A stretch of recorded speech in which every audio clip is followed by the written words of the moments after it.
Boa noite, irmãos. A graça e a paz de Cristo. Amém? Está todo mundo bem? Depois de um dia de jejum. Está todo mundo vivo? Graças a Deus.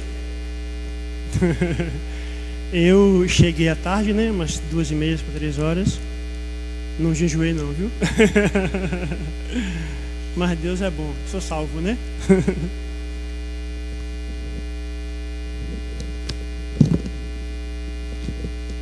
É muito bom estar com os irmãos nessa noite. Como sempre, a Escola de Profetas é muito marcante nas nossas vidas.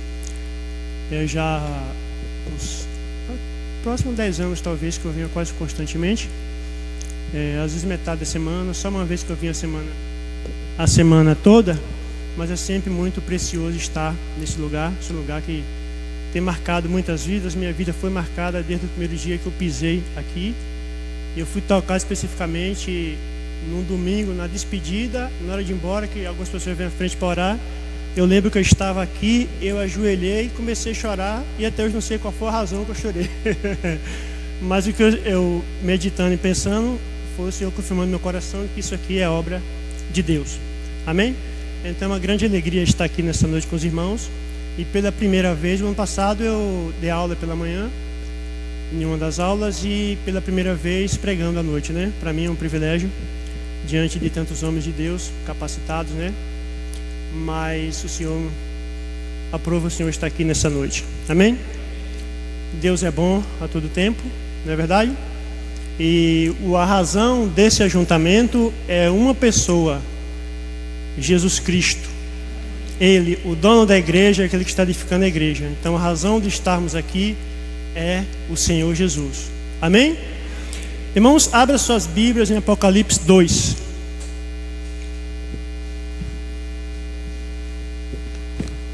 Apocalipse capítulo 2.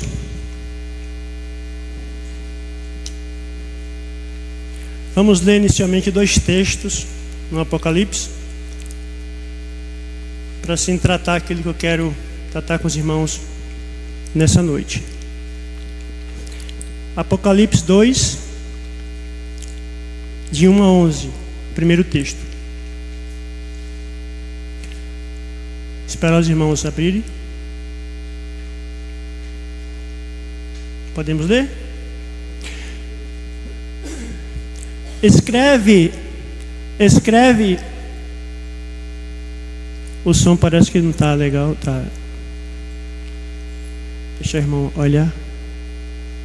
Estava bom até agora, né? Está contra mim? Som. Escreve à igreja de Éfeso: isto diz aquele que tem à sua destra as 7 estrelas e que anda no meio dos 7 castiçais de ouro. Conheço as tuas obras, o teu trabalho e a tua paciência, e que não podes sofrer os maus, e puseste à prova os que diz apóstolos e não são, e tu achastes mentiroso. Sofreste e tem paciência, trabalhaste pelo meu nome e não te cansastes. Tenho, porém, contra ti que deixaste o teu primeiro amor. Lembra-te, pois, onde caíste, e arrepende-te e pratica as primeiras obras. Quanto não, brevemente a ti virei e tirarei do teu lugar o teu castiçal, se não te arrependeres. Tem, porém isso que odeias as obras dos nicolaítas, os quais eu também odeio. Quem tem ouvido diz o que o Espírito diz às igrejas. Ao que vencer, dar-te-ei de comer da árvore da vida que está no meio do paraíso de Deus. Versículo 8.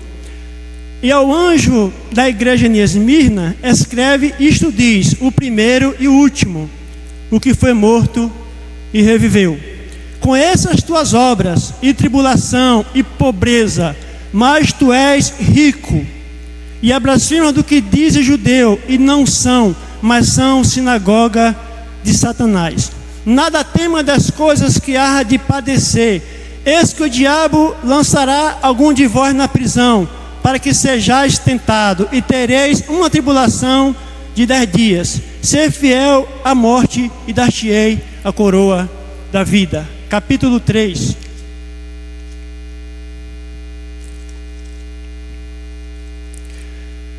Capítulo 3, a partir do versículo 14.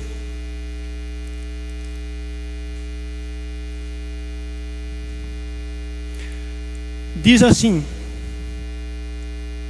E o anjo da igreja de Laodiceia, escreve isto, diz o Amém, a testemunha fiel e verdadeira, o princípio da criação de Deus. Conheço as tuas obras, que nem és frio e nem quente, que dera fosse frio ou quente. Assim, porque és morno e não és nem quente, nem frio nem quente, vomitar-te-ei da minha boca.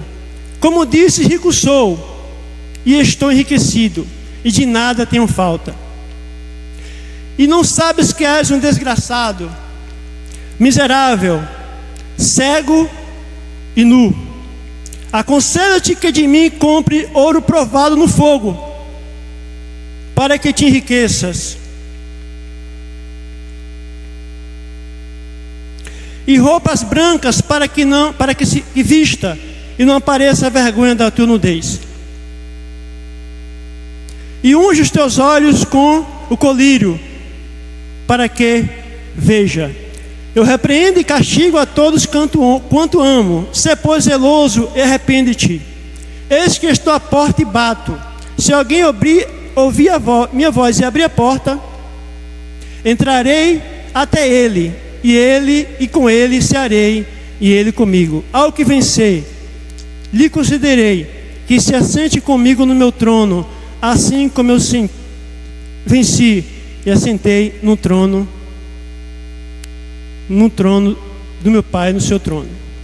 Quem tem ouvido diz o que o Espírito diz às igrejas. Pai bendito, louvado seja o teu nome. Obrigado por essa noite e por esse tempo precioso. Jesus, Senhor, eu peço que o Senhor mesmo fale ao seu povo nessa noite, que o Senhor mesmo edifique a sua igreja nessa noite. Bendito seja o teu nome eternamente. Queridos irmãos e irmãs, eu pensando o que eu deveria compartilhar com os irmãos nessa noite. E nós que trabalhamos com a palavra sempre pensamos muita coisa. Eu gosto muito de trabalhar a doutrina da igreja. E pensando sobre isso, irmãos, e meditando e pensando, e quando ficou decidido que eu traria a palavra nessa noite, aquilo que está mais perto do meu coração nessa noite, para compartilhar com os irmãos, tem a ver com avivamento. Quero tratar nessa noite do tema avivamento. Especificamente, avivamento no ordinário. Ou avivamento na vida cotidiana, na vida ordinária da igreja. Irmãos, quando pensamos sobre avivamento e examinando a história e vendo os avivamentos que aconteceram, de fato foram muito importantes e marcantes na história da igreja. Podemos citar vários avivamentos que aconteceram, qual tiveram o seu impacto, qual tiveram a sua importância para a igreja naqueles dias e consequentemente para despertar o mundo, os pecadores não alcançados para Jesus. Muitos deles também tiveram efeito de cura, milagres, maravilha, e de fato a vida foi trazida de volta àquele grupo, àquela região, o qual de forma soberana o Senhor visitou no seu tempo. Mas nessa noite, irmãos, eu quero propor para vocês um aspecto de avivamento em que nós não pensamos muito. Nós que caminhamos com as igrejas aliançadas, que temos auxílio de muitos irmãos no Brasil e no mundo, muitos irmãos dizem, muitas vozes dizem e afirmam, e em parte eu creio, e muitos de nós acreditamos, que haverá um grande avivamento final, que haverá um grande avivamento no fim dos tempos, e esse último avivamento é o avivamento para preparar a igreja para a volta de Jesus. Nós nutrimos esse sentimento, esse pensamento, que muitos homens profetas têm falado sobre isso, a ponto de alguns dizer que haverá um avivamento tão grande sobre a terra no fim dos tempos. Calcula até o número de pessoas que possivelmente serão alcançadas devido a esse avivamento, que seria 1 bilhão de almas. Irmãos queridos, de fato, examinando as Escrituras, nós podemos ver que, de fato, há uma promessa desse grande avivamento para o fim dos tempos. Penso que todos nós que estamos aqui, que pensamos sobre a igreja, que trabalhamos com a igreja, certamente temos aquele sentimento de que a igreja do Senhor, nesses últimos dias que vivemos, ela precisa de fato de um despertamento e de um avivamento. Penso que os irmãos devem concordar comigo, que olhando para a história da igreja nesses dias, percebemos a deficiência, a fraqueza, percebemos as distorções, percebemos sinais de apostasia, ou apostasia já acontecendo em muitos meios na igreja nesse dia. E para todo aquele que tem paixão pelo corpo de Cristo, todos aqueles que têm desejo de ver uma igreja preparada para o retorno de Jesus, certamente quando começamos a pensar sobre isso, a meditar sobre isso, conversar e orar, certamente nosso coração cria um desejo de que o Senhor visite o seu povo e de forma soberana e gloriosa ponha o seu povo na posição, ou coloque o seu povo em uma posição qual Ele chamou para que o seu povo vivesse e andasse.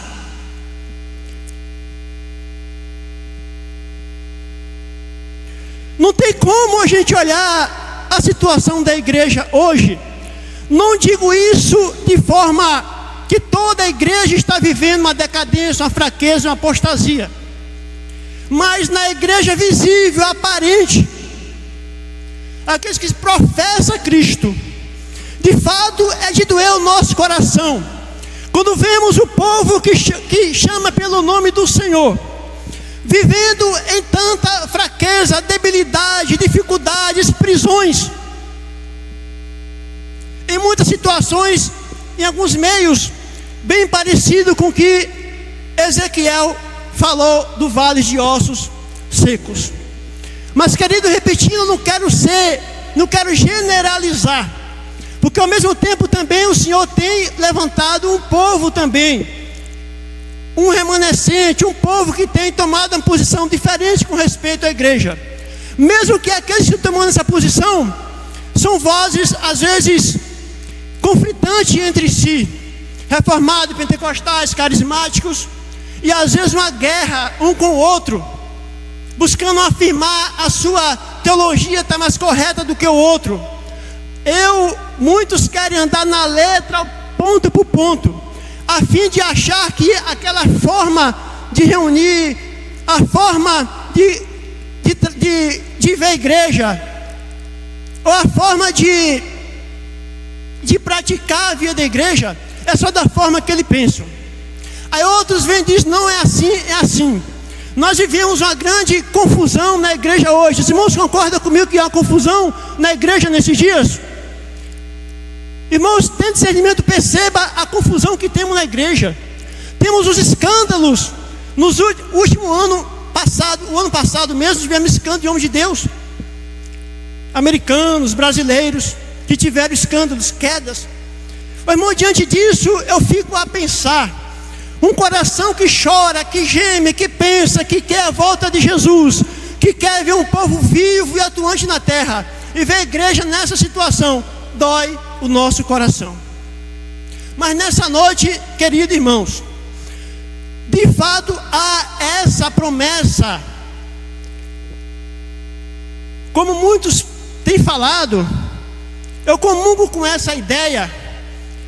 Eu comungo com essa ideia de que haverá um grande manifestar nos últimos dias, um manifestar da presença, da força, do poder de Deus para levantar a sua igreja. Porque em toda a história dos avivamentos, De repente algo acontecia tão forte e poderosamente, que aquelas pessoas que estavam mortas, aquelas pessoas que não tinham mais vida, de repente começam a viver. De repente aquelas pessoas que estavam em pecado, em coisas escondidas, coisas guardadas, ou frieza, ou gelo espiritual, de repente pessoas são avivadas. De repente essas pessoas têm um entusiasmo para buscar Deus, têm um entusiasmo para ir aos cultos 4, 5 da manhã e ficar o dia todo às vezes cultuando. Teve momento que as pessoas iam à madrugada para entrar na fila, para poder entrar naquele local de reunião. Isso, irmãos, é obra soberana de Deus. Deus é soberano e de fato Ele pode visitar a igreja de forma soberana, de forma que o homem não consegue resistir a Ele, não consegue resistir à sua presença. Quem pode resistir à presença manifesta de Deus? Ou a pessoa foge, ou ele se rende à presença manifesta de Deus. E geralmente nos avivamentos acontecia isso, a presença manifesta de Deus, de maneira que o homem não resistia, de maneira que as pessoas publicamente confessavam os seus pecados. Até que tem avivamento que mostra que crianças na fila para confessar pecado, adolescente, criança, dizia assim: olha, eu fui na quitanda de tal pessoa e roubei isso. Algo tão aparentemente insignificante.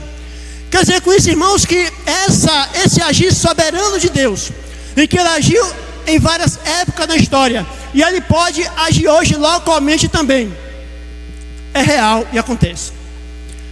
Mas, queridos irmãos, não podemos sonhar, esperar esse avivamento que é operado de forma soberana de Deus, em que podemos sim orar com respeito a isso, clamar, orar, jejuar. Mas eu quero dizer para você que muitos irmãos estão um pouco desanimados com esse aspecto desse avivamento, ou aguardando esse avivamento, ou esperando este grande avivamento sobrenatural. Deus em sua ação soberana vir sobre a terra. Deus em ação soberana vir sobre Baixa Grande, Itaberaba, qualquer cidade que seja. Ele pode fazer isso ou não pode? Pode. Mas eu quero propor nessa noite um tipo diferente de avivamento. Não diferente, mas normal. Um avivamento na vida cotidiana, na vida ordinária da igreja. O Senhor Jesus chamou a sua igreja para ser uma igreja viva. Eu queria pensar um pouco com vocês. Eu fiz a leitura desses 2 textos. Eu não quis ler todas as 7 cartas e ficar muito extenso, mas eu só li 3 cartas. O que quer dizer com isso, irmãos? Que por meio de ver o falar e o agir de Jesus nessas cartas, nós podemos perceber e entender a vontade dele para a sua igreja naquela época e em todo o tempo. O contexto, eu não vou entrar nos detalhes do contexto histórico do Apocalipse, nem das cartas. Certamente que as cartas, alguns afirmam que ela não tem só o seu sentido imediato, o qual o apóstolo escreveu, ditado por Jesus, creio que palavra por palavras ali, né? Mas tem também um significado profético para o futuro, que são eras da igreja, cumprimento e período da igreja. Quando faz um exame sobre isso, pode-se pensar sobre isso. Já alguns que pensavam sobre isso desistiram dessa visão. Mas eu não quero entrar nesse detalhe do que quer dizer as cartas no seu sentido profético. Mas eu quero olhar com os irmãos nessa noite e pensar um pouco sobre o avivamento na vida cotidiana ou no ordinário, olhando aquelas igrejas como elas eram igrejas reais, igreja com seus problemas, suas dificuldades, suas virtudes, na região da Ásia Menor. Qual a razão por qual o Senhor Jesus escreveu aquela região? Inclusive naquela região havia mais de 7 igrejas, mas ele escolheu 7 igrejas especificamente para escrever, para falar. E como Apocalipse é um livro de profecias, Então, certamente, as cartas devem também estar falando de futuro, certamente. Mas não quero tratar dessas cartas com respeito ao futuro, mas no seu contexto imediato. As cartas eram cidades reais, igrejas reais, aqueles problemas, aquelas dificuldades que a gente vê citado ali, de fato, aconteceram mesmo. E o que eu quero com isso, irmãos, é como no início, no capítulo 1, quando Jesus se apresenta, com a visão para João, e ele diz que é aquele que anda no meio dos catiçais de ouro. E ele explica o que é esses catiçais. O que é os catiçais? É a igreja.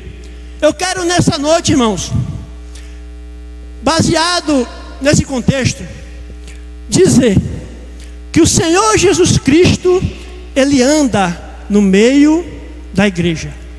O Senhor Jesus, Ele anda no meio do seu povo. O Senhor Jesus passa em revista o seu povo, ou deve passar, ou deveria passar. E se não está passando, porque não está encontrando a porta aberta.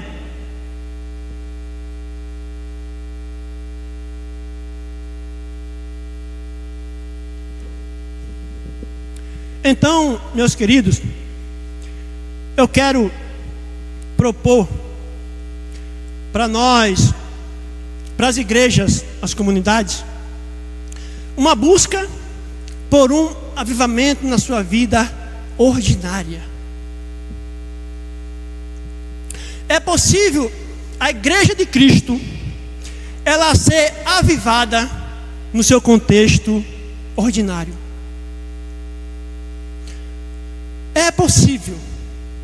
Tem caminhos para isso. Não precisamos ficar sonhando, imaginando e pensando no futuro distante, quando o Senhor, de forma sobrenatural, soberana, virá sobre a sua igreja. Fazer algo sobrenatural, místico, poderoso, Ele pode fazer. Mas eu quero propor que nós, como comunidades, precisamos encontrar caminhos para que a igreja seja viva. Jesus quer uma igreja viva. Jesus quer uma igreja atuante. Jesus quer uma igreja poderosa em obra, em santidade, em justiça, em amor. É Jesus que é isso. O coração dele quer isso. A igreja é a noiva dele. É o povo dele, é a casa dele. Ele tem direito de entrar na sua própria casa.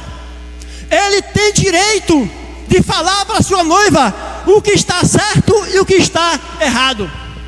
Ele tem autoridade e poder, ele quer fazer. Por que será que a igreja hoje é tão frágil, é tão fraca? Por que a igreja hoje é tão debilitada? Por que a igreja não tem expressão de vida? Porque ela não ama como deveria?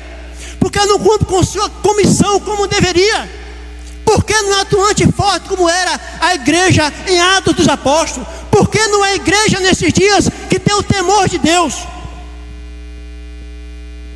Por que a igreja não anda em santidade como deveria? Porque em parte hoje a igreja não está enxergando bem.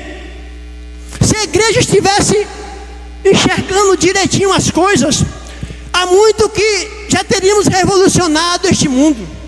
Há muito que teríamos revolucionado o Baixa Grande, Itaberaba Feira ou qualquer lugar que seja. Ou seríamos amados, ou odiados, ou perseguidos. Mas não dá para ser parcial, não dá. Porque a igreja ama tanto o mundo, está envolvido nessa cultura caída nesses dias. Porque nós precisamos urgentemente que o Senhor abra os nossos olhos, desperte-nos para ver a realidade de quem Cristo é e quem é a sua igreja. Quem é Cristo e a sua igreja? Quem é Cristo e a sua noiva? Quem é Cristo e seu corpo na terra? Esse corpo místico, esse corpo visível e invisível.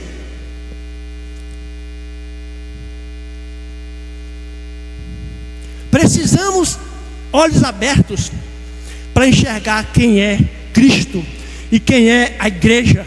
E como Jesus, de forma tão amorosa, forte, Ele quer vir em encontro do seu povo. Ele quer encarar a sua igreja como ele fez naquelas cartas e dizer: olha, eu lhe elogio nisso, nisso, nisso, mas eu reprovo você nisso. Arrepende-te e saibas que eu te amo. Eu sou dos índios corações. O Senhor Jesus tem um coração apaixonado pela sua igreja. Jesus tem paixão pelo seu povo. Ele tem ciúme, e o ciúme dele é um ciúme furioso, podemos dizer. É um amor furioso. Porque quando olhamos para as cartas do Apocalipse e vemos, por exemplo, a situação da última carta que eu citei. A última carta mostra a situação da igreja em Laodiceia. A igreja se confundiu com a cidade. Porque quando fala de cegueira, por exemplo, que compre colírio, porque no contexto daquela cidade havia ali a medicina voltada à questão de colírio para as vistas. Naquela cidade, quando fala sobre ouro, por exemplo, o contexto também é que ali havia tipos bancos que mexiam com muito ouro, essas coisas, cidade rica. Como também quando fala de vestes, porque naquela cidade também eles produziam um tipo de tecidos, né? Inclusive era negro, né? Então o que acontece? A igreja se confundiu com a cultura, com o mundo, e ela se esfriou. Ela não estava morta, mas estava fria. Ela não estava morta, mas estava morna. E o Senhor disse que a vomitaria da sua boca, porque estava morno. E no contexto da mordidão também, é porque naquela cidade havia também um duto que ia água para aquela cidade, só que aquelas águas não davam para beber, porque as águas elas eram mornas. Então, querido, veja nesse contexto dessa carta, como a igreja se confundiu com o mundo. Aí o Senhor vem ao encontro dela e diz o que nós lemos. Interessante que, olhar essa situação, poderíamos pensar assim: Jesus rejeitou, Jesus não quer mais saber dela, Jesus abandonou ela. Jesus não fez isso. O que foi que ele fez? Ele disse: eis que estou à porta.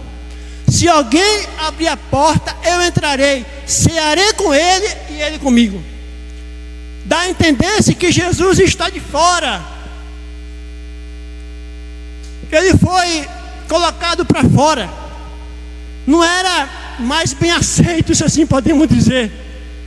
Por quê? Por conta da cegueira. Porque a cegueira espiritual é tão sério que não consegue ver Jesus, ver quem é a igreja, ver quem é Deus o Pai, ver o propósito de Deus. E se mistura com o sistema do mundo, se mistura com a cultura, a tal ponto de não enxergar mais nada e se confundir um com o outro. Aí Jesus vem ao auxílio daquela igreja. Ele vem reprovar a situação dela, mas ao mesmo tempo ele vem também trazendo esperança para aquela igreja. Então, queridos irmãos, podemos perceber então o coração de Jesus para com sua igreja. Amém? Jesus ama a sua igreja intensamente. Jesus não quer uma igreja fria.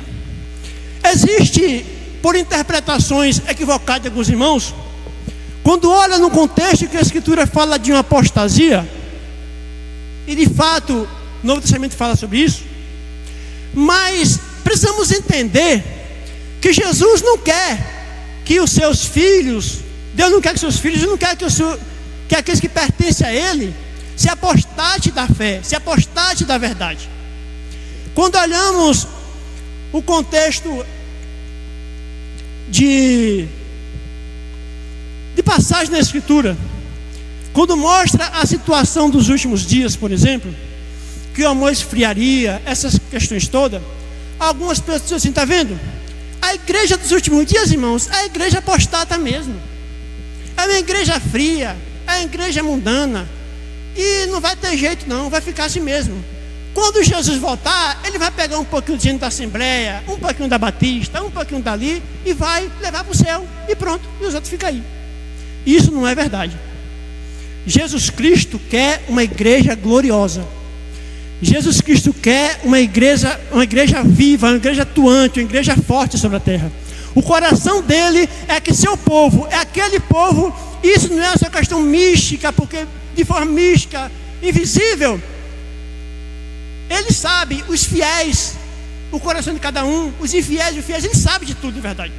Mas Ele não quer essa expressão escondida. Ele quer um povo que de fato, aqueles que professam o nome do Senhor, manifeste-se na terra como um povo vivo e atuante, que glorifique o seu nome, que honre o seu nome, que faça valer o nome que recebeu, que faça valer a obra consumada na cruz, que faça valer o preço que foi pago, como oramos e cantamos à tarde aqui, o preço do sangue.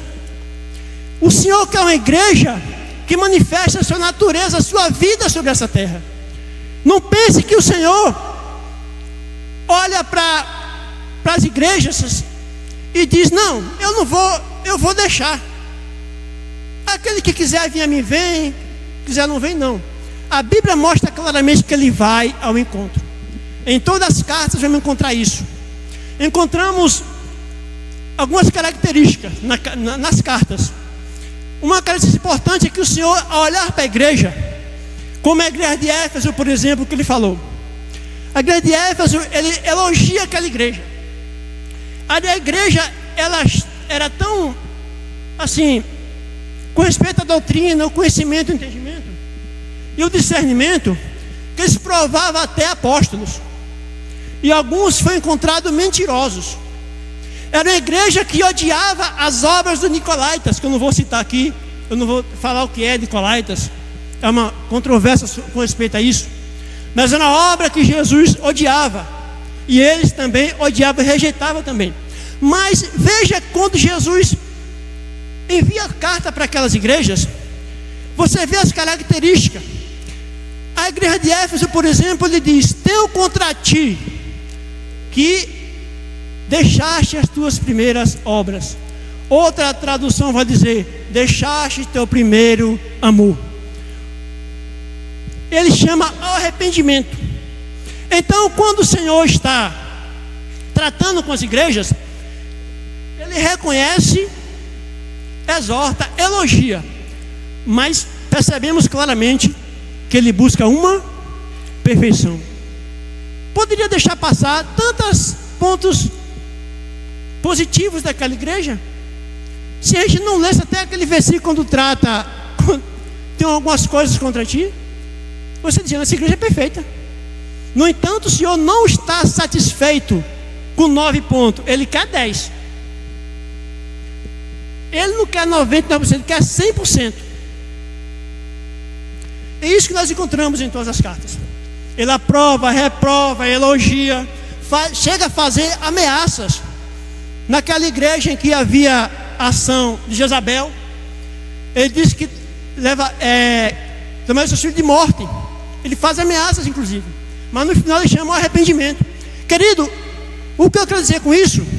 Que o Senhor Jesus Cristo, baseado nessas cartas, podemos ver o amor furioso, o amor zeloso de Jesus por sua igreja. Podemos pegar a característica de cada uma, mas quando olhamos a 7, vamos pegar todas as características e o tratar do Senhor com cada uma. Você vai ver uma exigência do Senhor com respeito à sua igreja. Não é verdade? Ele está exigindo a perfeição da sua igreja. Ele está exigindo que a sua igreja ela tenha uma doutrina correta, que ela tenha um amor vivo, um amor forte e atuante, não um amor frio, não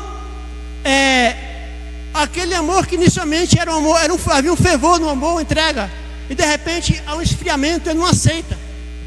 Então o nosso Senhor, Ele busca por uma igreja perfeita. Não estou dizendo com isso, queridos, que não haverá algum tipo de imperfeição, problemas, dificuldades. Vai acontecer.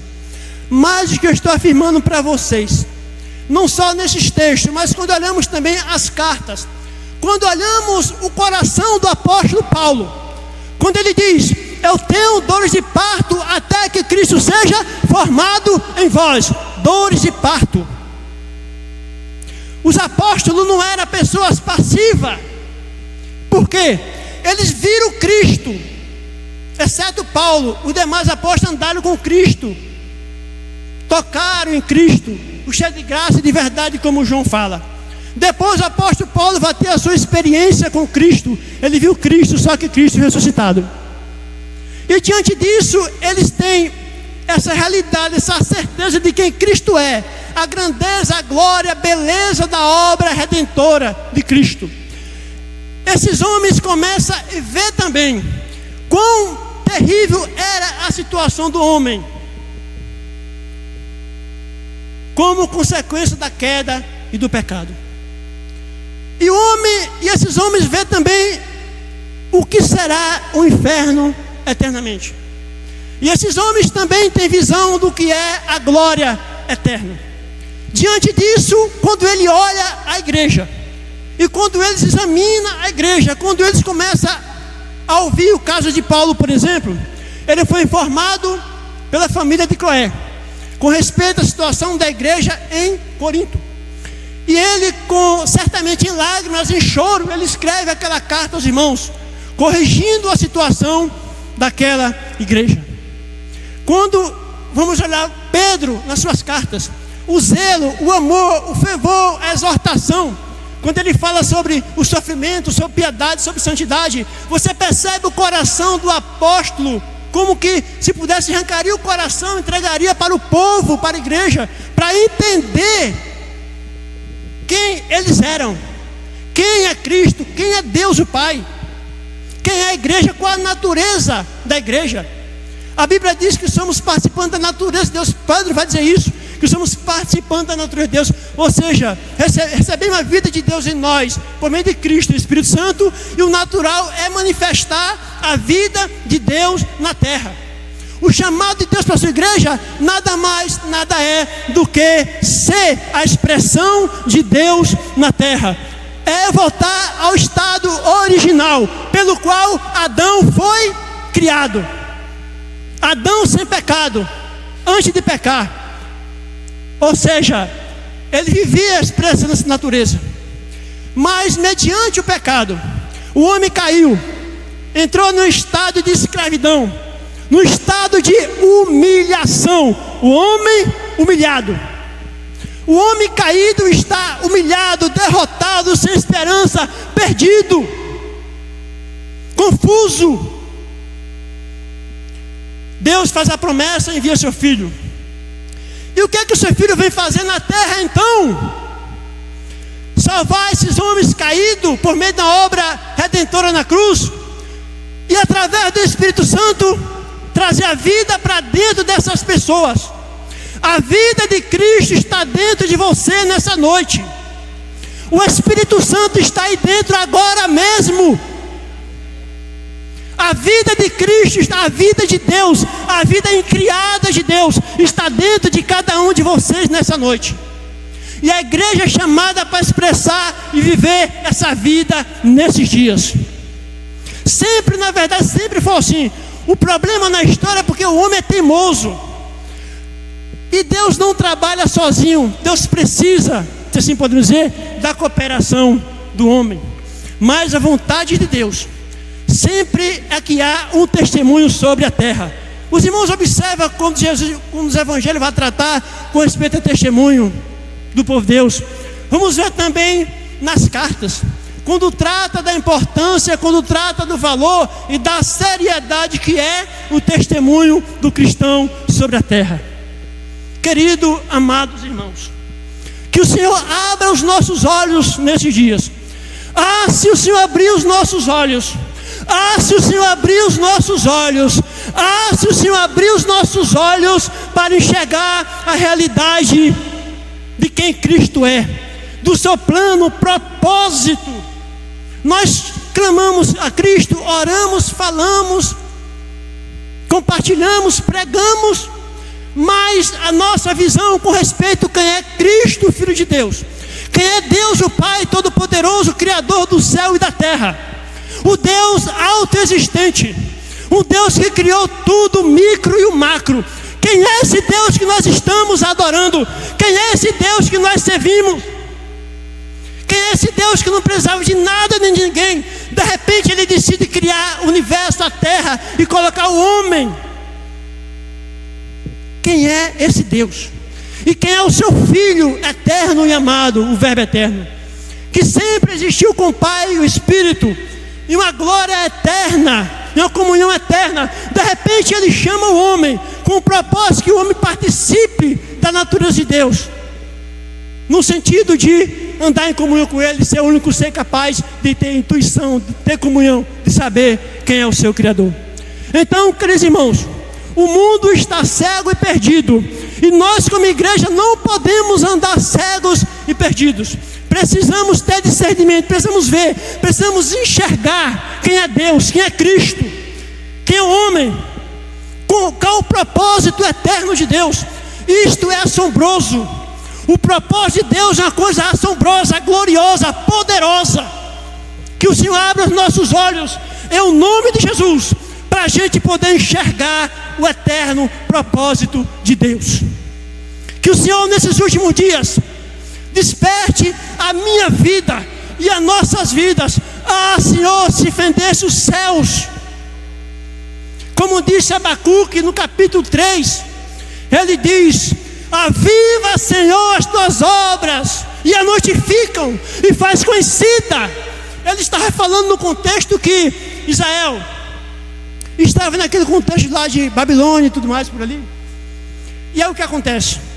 E aí ele, olhando a situação do povo, situação que o povo estava, ele vê como um povo que está morto praticamente.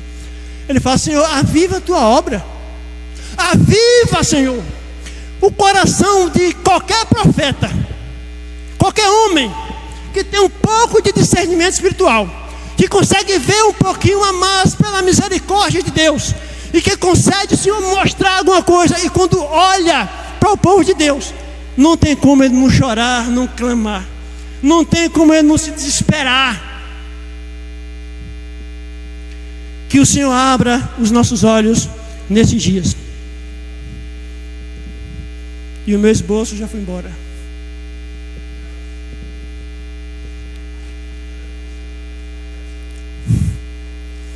Meu esboço já foi. Queridos irmãos, diante dessas palavras até aqui proferidas,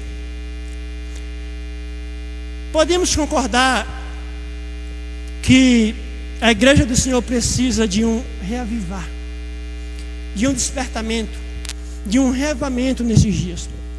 Quero ser repetitivo, irmão, não estou generalizando todo o corpo de Cristo, toda a igreja, mas que em sua expressão máxima.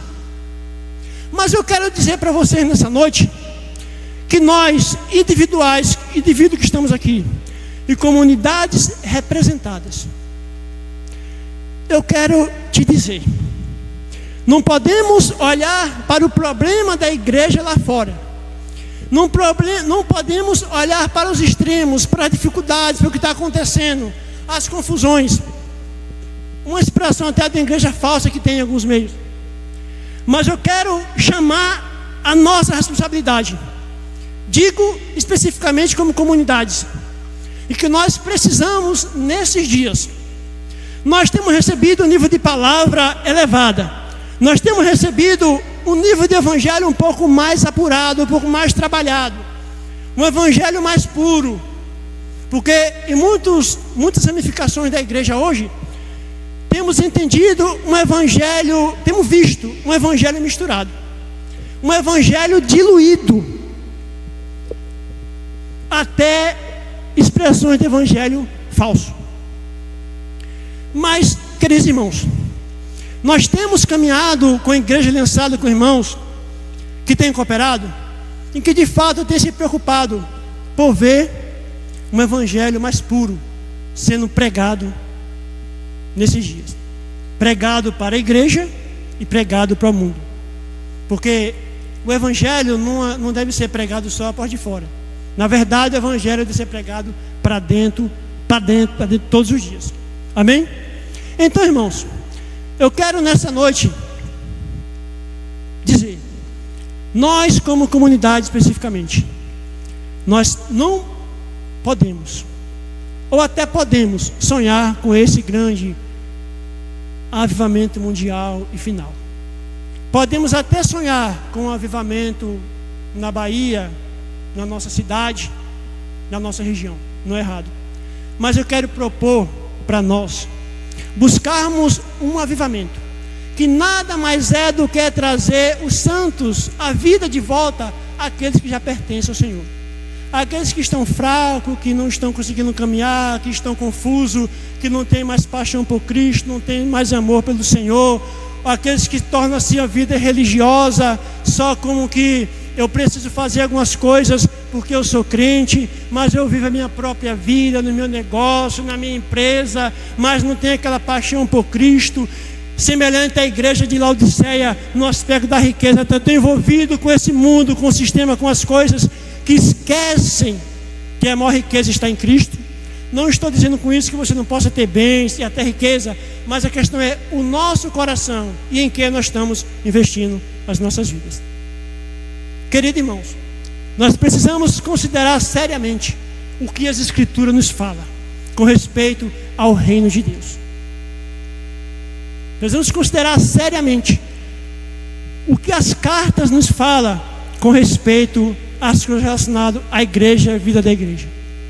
Nessa noite que eu quero encorajar-nos, a nós todos, aqueles que trabalham com a palavra, a lideranças, que estão nessa noite aqui, a todos presentes, que nós precisamos, queridos, atentar para nossas comunidades nesses dias e termos como apóstolo Paulo, como Pedro, principalmente como Jesus.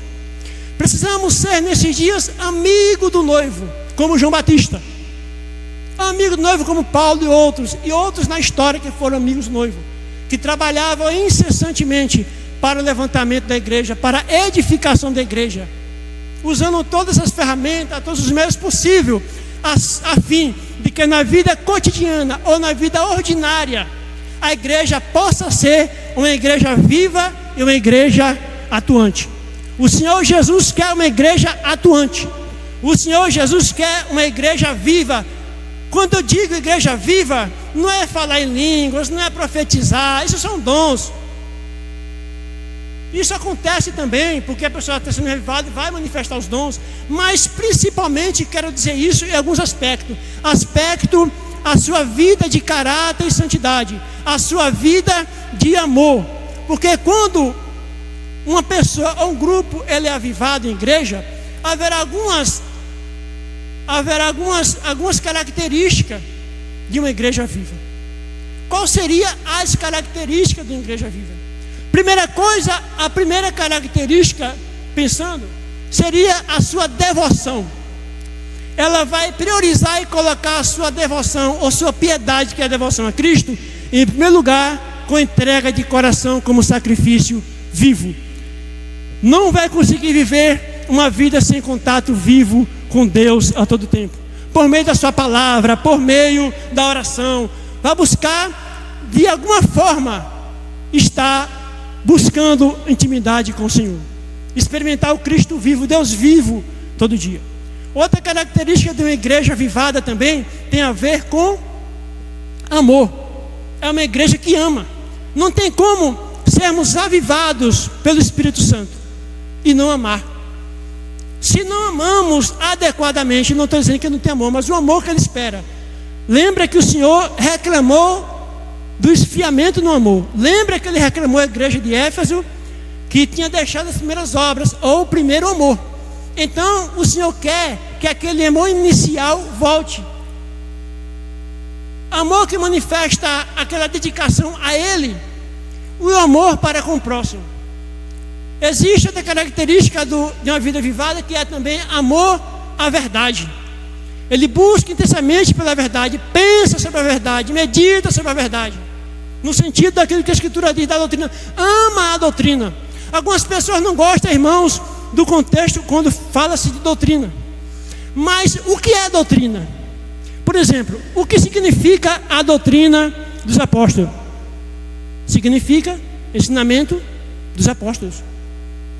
Então doutrina nada mais é do que ensinamento. Então quem está avivado vai querer amar a doutrina. Quem está avivado vai ter temor do Senhor.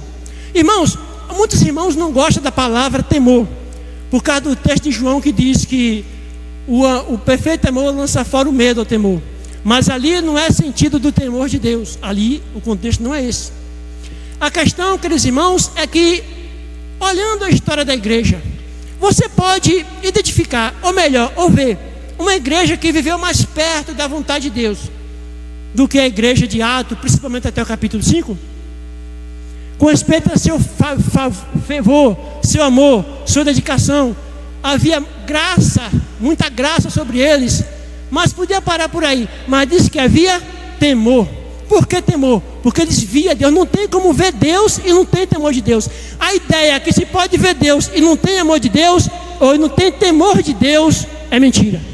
Não estou dizendo que o Senhor pode sim, a gente vê Deus no sentido de manifestar o seu amor para nós, aquela questão toda, e a gente, como que você salta no colo do papai, e aquela questão toda com o pai, aquele carinho, aquele amor. O pai tem essa manifestação de amor.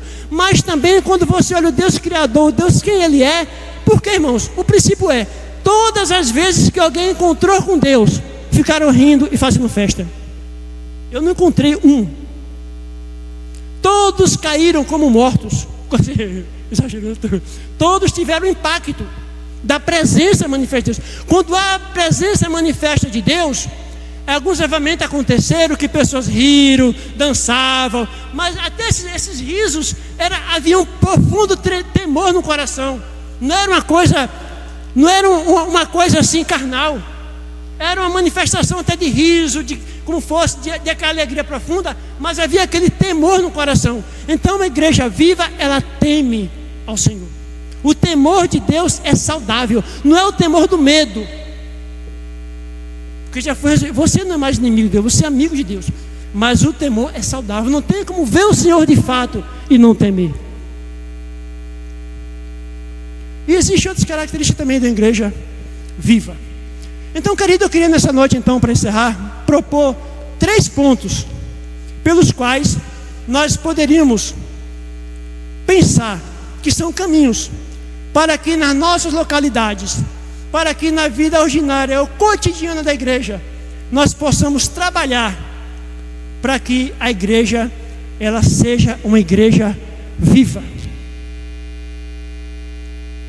Isso, irmãos, cai muito sobre a responsabilidade de quem trabalha com a palavra, quem trabalha diretamente também, cai no sentido assim, uma responsabilidade maior, mas a responsabilidade de todo o corpo, mas a responsabilidade maior daqueles que estão trabalhando diretamente com o meu discipulado, do ensino, da pregação, do conduzir, né, do pastoreio e tudo mais.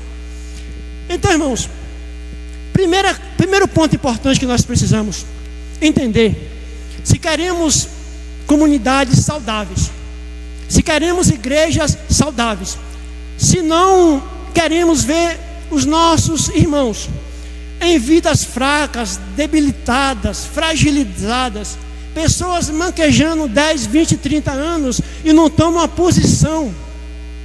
E às vezes a gente vê que os pastores às vezes se cansam. Digo isso por relatos, né?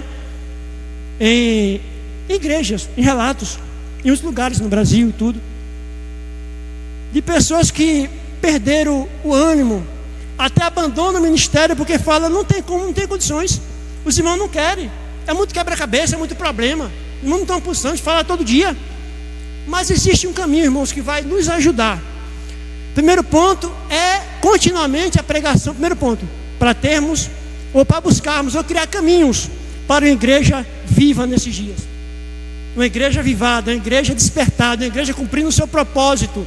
Uma igreja que possa encher os olhos do Senhor na terra, que seja um bom testemunho para a cidade, para a sociedade, para os vizinhos. Primeira coisa importante é o Evangelho. O Evangelho de Jesus Cristo, pregado a todo o tempo. Para mim, quero repetir uma palavra de um irmão, não vou citar o nome dele, que ele diz: irmãos, o púlpito sempre deveria ser uma cruz, para quando você olhar para aquela imagem da cruz, você lembrar do Evangelho. Irmãos, o evangelho deve ser pregado a todo tempo. Existe uma ideia que o evangelho é só para os de fora, mas não. O apóstolo Paulo, escrevendo para os romanos, ele disse que queria ter com os irmãos para lhe pregar o evangelho. O apóstolo Paulo não estava escrevendo para pessoas não cristãs, ele estava escrevendo para a igreja, e ele diz que queria pregar o evangelho para eles. Então, queridos irmãos, nós precisamos a todo tempo pregar o evangelho, ou pregar o evangelho completo, porque quando pregamos o evangelho, ele vai mostrar, vai falar quem é Deus, quem é o homem, quem é Cristo. Quando falamos evangelho, não são os 4 evangelhos, mas o evangelho contido em todas as escrituras. E no Novo Testamento, o evangelho não é só os 4 evangelhos, ali é os evangelhos tipo Jesus Cristo, mas toda a escritura, ela tem uma boa notícia. Então podemos dizer que o evangelho, ele está em toda a escritura. Então nós precisamos pregar a todo tempo o evangelho, porque quando é pregado o evangelho puro de Jesus Cristo, ele coloca o homem no seu lugar e coloca Deus no lugar dele. Diante disso, vai destruir da vida do homem a ideia de que ele fez alguma coisa, ou que ele aceitou Jesus, ou que ele fez alguma coisa para merecer Cristo, ou a vida dele já era muito boa, legalzinho, e Jesus Cristo é só a cereja do bolo. Isso é uma blasfêmia. Jesus não é a cereja do bolo, ele é o bolo todo. Ele não é a cereja do bolo não, irmãos. Ele é o Senhor, ele é o Rei, ele é o Rei de Israel, cabeça da igreja. Ele é o eterno Filho de Deus. Ele pode tudo. Ele criou o mundo com o Pai. Ele é o Verbo eterno. Então ele me aceitou para ele. Ele veio ao meu encontro, se revelou para nós, e nós cremos. Eu fico espantado como que muitas pessoas não creem em Cristo. Ao ouvir falar sobre Cristo, não se rende, não se entrega. É estranho, porque o evangelho é pregado e algumas pessoas crêem e outros não. Quando eu olho para trás, eu falo: Senhor, eu poderia ter sido daqueles que não crê, mas eu criei. Aí eu pergunto: como que eu criei? Eu não sei. Eu sei que eu criei. Nós cremos. Você está aqui porque creu na mensagem. Isso é maravilhoso. Isso coloca Deus no centro, no trono, e nos humilhamos diante dele e falamos: obrigado, Senhor. Eu poderia ter morrido perdido, ou poderia estar no mundo perdido hoje, mas eu estou aqui salvo pela graça. Salvo pela graça. Devemos pregar sempre o evangelho. Prega o evangelho. Diz o que o evangelho diz sobre quem é Deus, quem é Cristo, quem é o homem, o propósito de Deus. Prega o evangelho. Não pregar autoajuda, não pregar uma teologia coach nesses dias de autoajuda.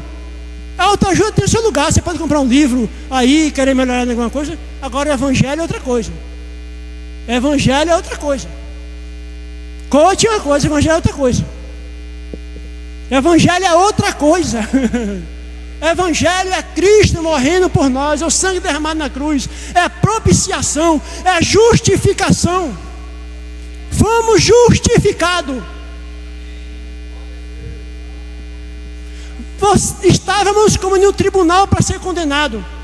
Cristo chega lá, recebe sobre si a nossa condenação e nos dá liberdade diante de um tribunal. Isso é pouca coisa? Isso é glorioso. E como precisamos valorizar isso? Prega isso todo dia. Anuncia Cristo todo dia. Fala quem Cristo é todo dia. Em fé, em verdade, com sensibilidade, com amor, para ver o que acontece. Insiste em pregar. Insiste em ensinar, como Paulo falou para Timóteo. Insiste em ler as Escrituras. Naquele tempo fez a leitura pública, né? Porque a maioria dos irmãos não tinha Bíblia, nem condições para ler, só 5, 10% da população sabia ler. Primeiro ponto, então, querido, é a pregação do Evangelho. Constantemente, insistentemente. Prega o Evangelho, pega a doutrina, ensina, fala, e deixa que o Espírito Santo é responsável por avivar o seu povo por meio da sua palavra anunciada, pregada, ensinada. Amém? Segundo ponto também importante, querido, para uma igreja viva na nossa comunidade também, que não podemos negligenciar, que é os dons espirituais. Os dons, irmãos, ele é muito importante. Principalmente a gente vê no livro, na carta de Paulo, Coríntios 12 e Coríntios 14. Em Coríntios 12 temos ali a lista dos dons. Coríntios 13 fala sobre o amor. E no 14 vimos os dons em evidência, não é isso? Então o amor é como a carne do sanduíche, né? Está os dons, a atuação dos dons, e no meio está o amor, que é o recheio ali do sanduíche. Então, quando olhamos essas duas cartas, podemos perceber claramente a importância que a Escritura dá aos dons espirituais na igreja. Os irmãos sensacionistas, alguns calvinistas, nem todos calvinistas são sensacionistas, mas os batistas sensacionistas e outros também, respeitamos e amamos nossos irmãos, mas discordamos daqueles, porque tem muitos calvinistas reformados que são continuistas também, mas aqueles que não são continuistas, ou seja, aqueles que não crêem na evidência, manifestação para hoje dos dons espirituais, cura, milagres, falar em línguas e tudo mais, né? Essas manifestações. Mas claramente a Escritura mostra que esses dons não cessaram, que esses dons, ele permanece atuando hoje. Ele foi um presente, uma ferramenta dada à igreja. Como que Jesus derrama os dons ministeriais, o Espírito dá os dons espirituais, e aí depois do segundo século para frente, Jesus, não, agora vai tirar os dons da igreja, não precisa mais falar em língua, não precisa mais curar mais nada. Faz sentido isso? Não faz. Se é o propósito de Deus, foi dado à igreja, um presente, ferramentas para a igreja. Quer dizer com isso, querido, que para a edificação dos santos, é muito importante também a operação dos dons. Quero dizer com isso, irmãos, que, por exemplo, uma palavra de conhecimento. Palavra de conhecimento é quando eu chego aqui, por exemplo, e irmã Inalda está atravessando por uma dificuldade, um problema repetitivo que está só no coração dela, que tem 20 anos, sem resolver. E ela não conta para ninguém, nem para Deus. Nem falo nem contigo sobre isso, Senhor. Aí eu chego e falo, irmã, o Senhor, eu tenho um sentimento, percebo, vejo algo assim na sua vida. A irmã cai em pranto, em choro. Como pode acontecer isso? Quem lhe contou isso? Às vezes na vida da pessoa pode ser um pecado oculto, uma situação, ou uma prisão, algo relacionado à questão psíquica, emocional, traumas. Às vezes a pessoa está travado na vida com traumas, situações de muitos anos. E às vezes o evangelho, a pregação, às vezes não resolveu, mas quando chega o momento que é uma palavra de conhecimento, que vai no ponto daquela situação, e o Senhor, é como o Senhor está falando, olha, eu estou vendo a sua situação. Aí o Senhor fala, eu lhe amo. Por meio de alguém. Isso é libertador, isso é curador, restaurador. Tira a pessoa do estado de morte, de prisão, depressiva muitas vezes, situação às vezes de caos, de escuridão. O Senhor traz luz no meio da manifestação do dom. Essa pessoa sai dessa situação e ela volta a viver outra vez. Isso é um conjunto de situações, não é só isso. Mas isso também é importante, porque se os dons não fossem importantes, não estava na Bíblia. Se não tivesse a sua função, a sua operação.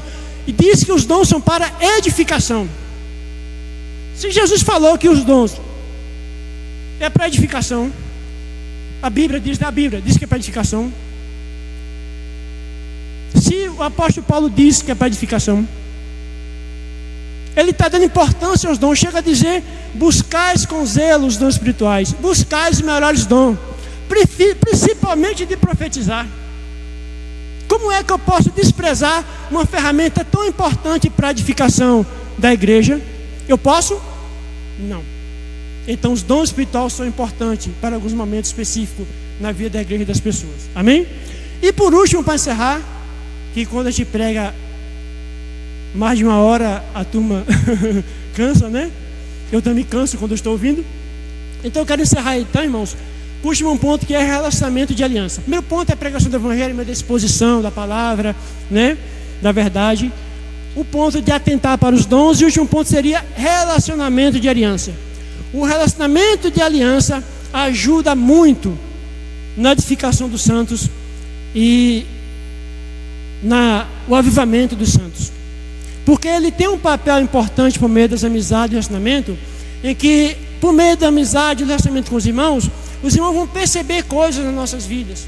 Vai apontar, vai mostrar. Eu vou abrir o coração. Muitas vezes eu estou com situações que eu não quero que eu sou confrontado, por exemplo, em um domingo por meio de uma pregação, ou em reunião da casa. E aí, mas é uma coisa que o Senhor falou comigo, eu estou errado, mas é uma coisa que eu não quero contar para todo mundo.